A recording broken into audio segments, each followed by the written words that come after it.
Jamal Carter noticed the security guard the way you notice a shadow that keeps changing shape but never leaves. It wasn't the first time. It wasn't even the 10th. But it always hit the same. Quiet, familiar, insulting. The guard didn't sprint after him or grab his arm. That would have been too obvious. He just drifted, one aisle behind, then 2 steps closer near the glass cases, then suddenly posted at the front entrance when Jamal walked toward the registers. It was the kind of surveillance that tried to look like good customer service, until you'd lived long enough in black skin to recognize it as the oldest accusation in retail. We think you might steal, and we want you to feel it. The store was called Hensley and Company, a high-end department store in the mall outside Hartford. Bright white floors, expensive lighting, perfume in the air, and sales associates who smiled differently depending on how much money they assumed you had. Jamal was 16, black, and dressed like any other teenager. Hoodie, clean sneakers, slim jeans. Nothing about him screamed trouble. He wasn't loud. He wasn't running. He wasn't touching anything he didn't plan to buy. He was shopping for a gift. His mother, Tasha, had picked up extra shifts for months to keep their lights steady after his stepdad got laid off. They weren't broke, but they weren't comfortable either. Jamal had saved money from weekend work at a grocery store and from fixing neighbors' phones. Screen repairs, battery swaps, little things that made him feel useful and grown. Today he had one mission: buy his mom a real gift for her birthday, not a last-minute candle from a corner store. Something that looked like, "I see you." He'd researched online, narrowed it down, and came to Hensley and Company because the specific watch she'd mentioned once, casual, not flashy, gold tone, slim band, was on sale here. He walked straight to the accessories counter. He asked a sales associate politely if they had the model in stock. She said without looking up fully, "It's over there." No escort, no help, just a vague gesture. Jamal went to the display case, found the watch, and leaned in to read the tag. That's when the security guard appeared beside the jewelry section, like he'd materialized out of suspicion itself. White guy, maybe late 40s, thick mustache, black security blazer. His badge said Rick. Rick didn't greet Jamal. He didn't ask if he needed help.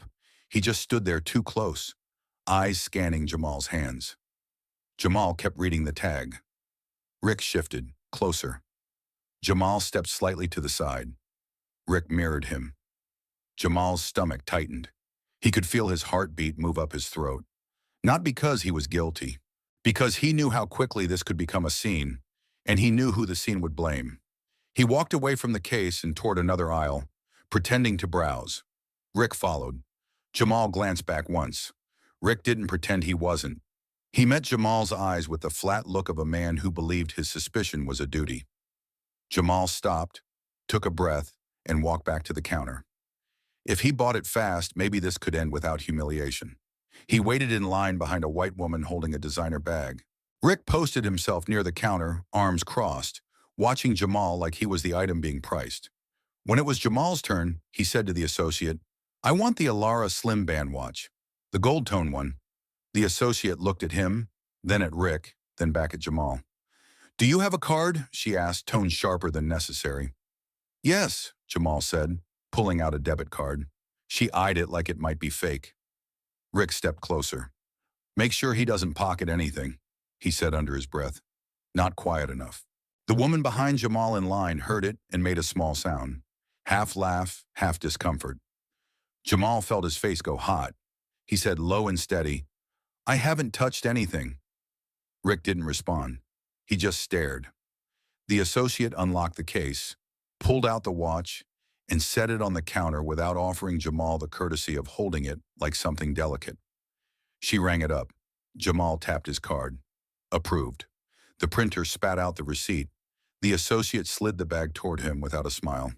Jamal reached for it, relief rising, until Rick stepped in front of him like a gate. "Hold up," Rick said. Jamal froze. "What?" Rick nodded toward the bag. "Open it." Jamal's throat tightened. "Why?" "Store policy," Rick lied smoothly.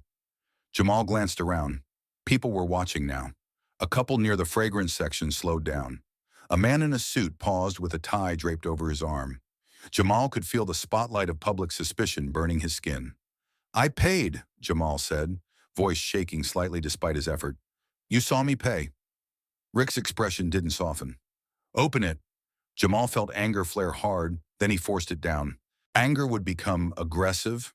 Anger would become threat. Anger would give Rick a reason. So Jamal did something else. He pulled the receipt out of the bag slowly, held it up, and said clearly, "I'm not opening anything until a manager comes over here." Rick smirked. "You think you can demand?" "A manager," Jamal repeated louder. His voice cracked slightly, but it held. "Now." The associate looked nervous. She glanced at Rick like she wanted him to back off. Rick didn't. He loved the moment. He loved control. He reached toward his radio. "Manager to accessories. Possible situation." Possible situation, like Jamal was a fire hazard. A minute later, the floor manager arrived. Her name tag read Elaine Manager. White woman, early 50s, hair neat, face already tired. She looked at Jamal first, then at Rick, then at the gathered eyes. She put on her calm customer service voice. "What seems to be the problem?" Rick answered quickly. "Kid's acting suspicious. Wants to make demands. I'm just doing a bag check." Jamal's chest tightened. "I bought a watch. He followed me the whole time, and then stopped me after I paid." Elaine's eyes narrowed slightly. "Rick, did you see him steal anything?" Rick shrugged. "It's not about seeing, it's about preventing." Jamal said, "You don't prevent by humiliating someone after they pay." Elaine looked at the receipt Jamal still held up. "May I see that?" Jamal handed it over. Elaine scanned it.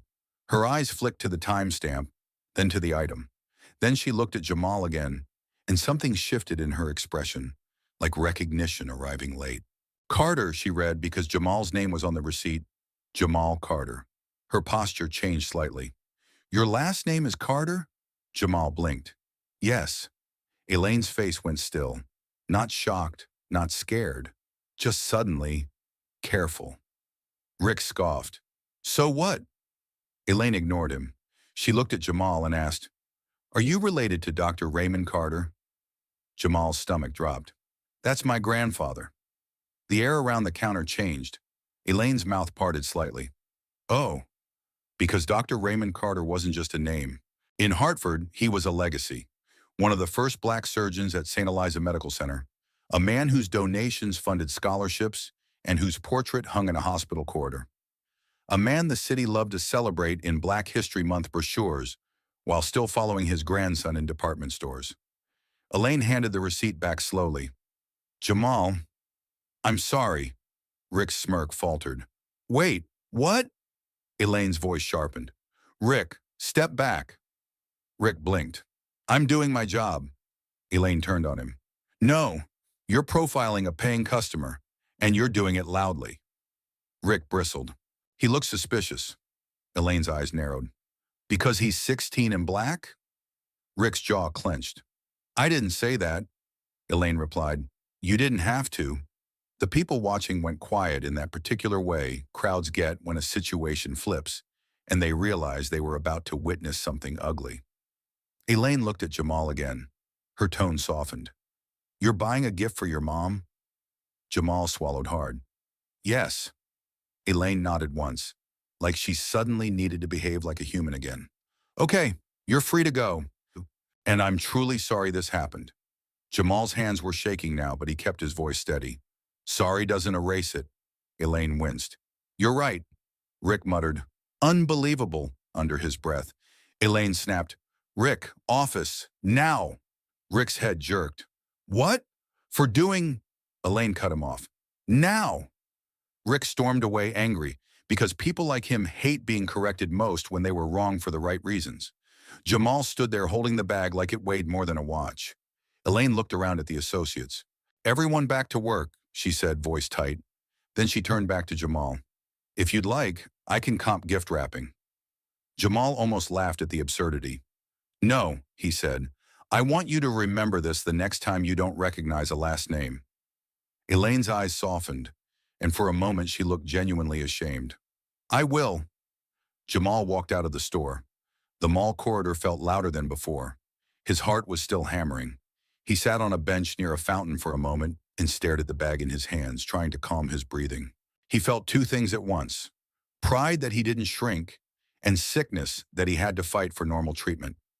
He hated that the turning point wasn't proof of purchase. He had that. The turning point was his grandfather's name. Respect arrived not because Jamal was innocent, but because the store suddenly understood he belonged to a powerful black family they didn't want to offend. That night when he gave his mom the watch, she cried, not because it was expensive, because her son had seen her, because he had worked for it, because he had stood up for himself in a world that tries to teach black boys that dignity is negotiable. "What happened to your hands?" she asked quietly, noticing his trembling. Jamal tried to shrug. "Nothing." Tasha studied him the way mothers do when their children lie to protect them. "Jamal," he told her. Her face hardened, then softened into something like grief. "Baby," she whispered, pulling him into a hug. "I'm proud of you, and I'm sorry." Jamal frowned. "Sorry for what?" Tasha's voice shook. "That you had to learn that lesson at 16. The next week, Doctor, Raymond Carter himself walked into Hensley and Company, not in anger, in calm authority. Elaine saw him and went pale. He didn't raise his voice. He didn't threaten. He simply asked, "Can you tell me why my grandson needed my name to be treated like a customer?" The store launched an internal review. Rick was reassigned, then quietly let go. Staff underwent bias training.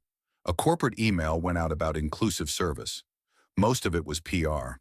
But Jamal knew something real had happened too. He'd forced the store to confront itself in public. And that was the ending. Store security followed the black teen because suspicion was easier than seeing him as a customer. They stopped him not because he stole, but because he existed in a body their bias flagged as risk. Then the manager recognized his last name, and suddenly, magically, he became safe.